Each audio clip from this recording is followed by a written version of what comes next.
Irvine Welsh es un escritor distinto a los que conocemos habitualmente. No viene de un círculo intelectual. Finalmente es un narrador de historias, de estas historias que él conoció en el Edimburgo, en Escocia, donde él creció. Tuvo un éxito extraordinario con la novela Trainspotting y a partir de entonces nos ha ofrecido toda otra serie de historias: Acid House, Éxtasis, Porno, la vida sexual de las gemelas siamesas, Skag Boys, que es una especie de precuela de Trainspotting, Escoria y Crimen. De hecho, algunas de sus novelas han sido llevadas al cine y Irvine Welsh se ha convertido en un personaje muy significativo del ambiente cultural actual en el mundo. Voy a estar conversando con él en esta Feria Internacional del Libro de Guadalajara, en la que me encuentro en inglés. Y bueno, para que usted pueda escucharlo directamente. Mr. Welsh, thank you very much for being with us. And you're a very interesting character as a writer. I mean, you did not go to university to study literature. You just started writing and telling stories. Tell me, how come you started writing? Because I know that you were doing music before you actually started writing.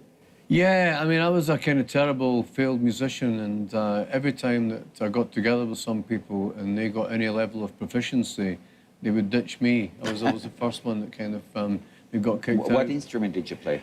I started off playing guitar, and then I was terrible in guitar. I've got no dexterity in fingers at all. And then I went to bass, and it was pretty much the same story. But what I did discover is that I could write songs, and they were very long. They were ballads, basically. They were stories, you know, and I thought, well, just forget about the music and just focus on the actual storytelling. But there's a whole tradition of storytelling in Scotland, am I right? And at least every Scots person that I know always begins to tell you stories. I don't know if Yeah, that's I know true. they do. I mean, you grow up just hearing stories all the time. People do this, and it's a very Celtic thing. They do it in Ireland as well. They do it in some parts of England too. There's a lot of, there's a kind of, the stories are almost performed, you know, they're performed in a pub and people talk and they kind of get up there and they act out the story, but nobody writes them down, you know, so there's a whole generation of Scottish writers that came through around about the same time as me, or just a little bit before. They decided kind of to start writing them down, basically, so that, you know, it's like there's a whole kind of literary tradition that's kind of, it's not emerged, it's been there for a while, but it's been kind of consolidated by this wave of writers. Your story is always very dramatic. How hard was it growing up in Edinburgh in the 1960s, 1970s, 1980s? I mean, it's like I don't really think of it as being a particularly kind of hard kind of background, because everybody's in this. If you live in a kind of housing scheme, which is like a project, you know, it's like systems built flats. Everybody lives in the very same place, basically. You know, nobody is kind of above or below anybody else, really. You're all in the same little box, two-bedroom kind of box, and so you don't really think of people as being kind of rich or poor. Everybody's just the same. And then when you go outside that area and you see different parts of the town, then you start to, you know, you start. It's a shock, really. It's a bit of an eye-opener to find out that you are actually quite poor. You know, you're down the kind of the sort of the lower rung of the kind of socioeconomic spectrum. So that's a bit of a kind of eye-opener, really. But you don't really think of yourself as coming from a kind of particularly sort of harsh or deprived background. And you know, it's like it's only later on that you begin to sort of realise that you haven't really had that many kind of advantages in life. So is equality, was equality or the lack of equality something significant in the you know, creation of the world that you grew up with? I don't think so much equality, because I think you're you know, to an extent everybody is equal, Yeah, kind of in the scheme, like, you know. So it's more about economic hardship, and it's about the kind of. But I always found that when people are having a bad time, if they're under the cosh, kind of economically or socially, they start to make bad decisions. You know, if you got money and finances behind you, it's very easy to sit back and to be abstracted from the kind of the pressures of you know, of life. You can sit back and you can make better decisions. If you've got like kind of bailiffs knocking on your door, if you've got like kind of people trying to come in and repossess your TV set and all that, you're very much living in the present. You're very much living in this heightened way. So you make a bad decision. You think, instead of paying this guy off, next time he comes to the door, I'm going to have the baseball bat ready. So then you end up, you go to prison, you know. So kind of I think poverty tends to compound bad decision making. Were drugs part of the scenario in that Edinburgh? Yeah, funny enough, not for me growing up. I didn't really know what drugs were. I mean, apart from glue, basically. I sniffed glue when I was a kid because, but that just came out of building model airplanes and sort of experimenting with glue. But I didn't really know much about drugs until I was in until I was in my teens, and I think when I first got introduced to drugs was amphetamine sulfate when I used to go to Northern Soul nights and to disco nights. So that became a kind of, that was my kind of induction to drugs.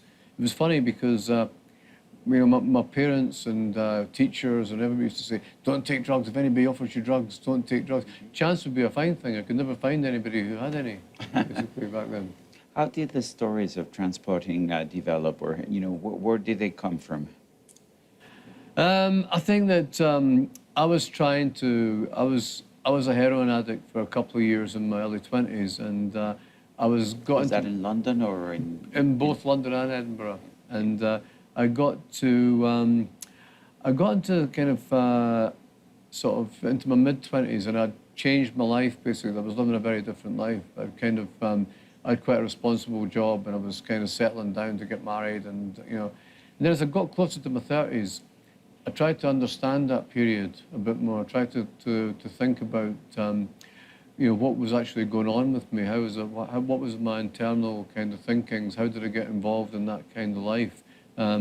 What was it I really enjoyed about it? What was it I really, you know, hated about it? And the stories kind of really just started to pour out of me. You know, I'd written a few, I'd dabbled a little bit with them over the years, but I got to a certain point where I thought, and actually I got to that point where I thought with work that I don't really like this life anymore. I don't really like working. And I don't, you know, I failed as a musician, so I thought this is my chance to do something as a writer. I've just got to. This is my last chance to be creative, basically. So I put the book together very quickly, and it just kind of took off from there, really. You said that you used to write ballads and tell stories with your ballads. Were they similar stories? Yeah, not all of them. I mean, they were quite varied. I mean, some things, you know, they would be about people that I knew, and about, you know, it's like I was influenced. I always liked musicians who could write ballads, who could write stories about kind of street life. You know, like well, you know, Lou Reed, Iggy Pop, Nick Cave, people like that kind of spring to mind. You know, they could actually tell a story in song, and so I think I was probably influenced by them more than I was by writers, more than I was by kind of literary figures. And it was only later on when I got into doing that I started to get more into literature. I started to get more into stories. Mm-hmm. Were you an avid reader? Was that an influence? Yeah, I was. I mean, I was always a reader, and I was always kind of always liked the idea that the book could take you into a different world. But I didn't really see a connection between myself and the possibility of myself being a writer and the fiction that I read. A lot of the fiction that I read was from a completely different social milieu to the one I was in. I mean, like, at that time, probably Evelyn Waugh was one of my favourite writers, and he comes from a very different background. So you don't associate the possibility of yourself becoming a writer. It was only when I realised there were writers like people like James Kelman and Alistair Gray and Tom Leonard in Scotland who were actually doing stuff that was kind of around the culture that I was from, that they kind of gave me permission to write about that kind of world, or the kind of worlds that I wanted to write about. And what happened with Trainspotting? All of a sudden, you write a book, and very shortly it was a major success. Were you surprised? What happened with that book that was so explosive? Yeah, I mean, I think it was like there's a lot of things that were happening that weren't really being picked up on. I think one of the crucial things one of the good things about it is it has characters that are universal. They go across every culture. Everybody knows these characters in some form or other. So people could understand them, even if sometimes they couldn't understand their language, because you know, the way the Scots speak is different from the way you know, people other English-speaking people use the Very language. much, very much, yeah. But people did manage to, I mean, they made an effort and they They did understood make your an effort. I characters. mean, I tried to write it in a very, because I was very influenced by acid house music. I was very influenced by beats.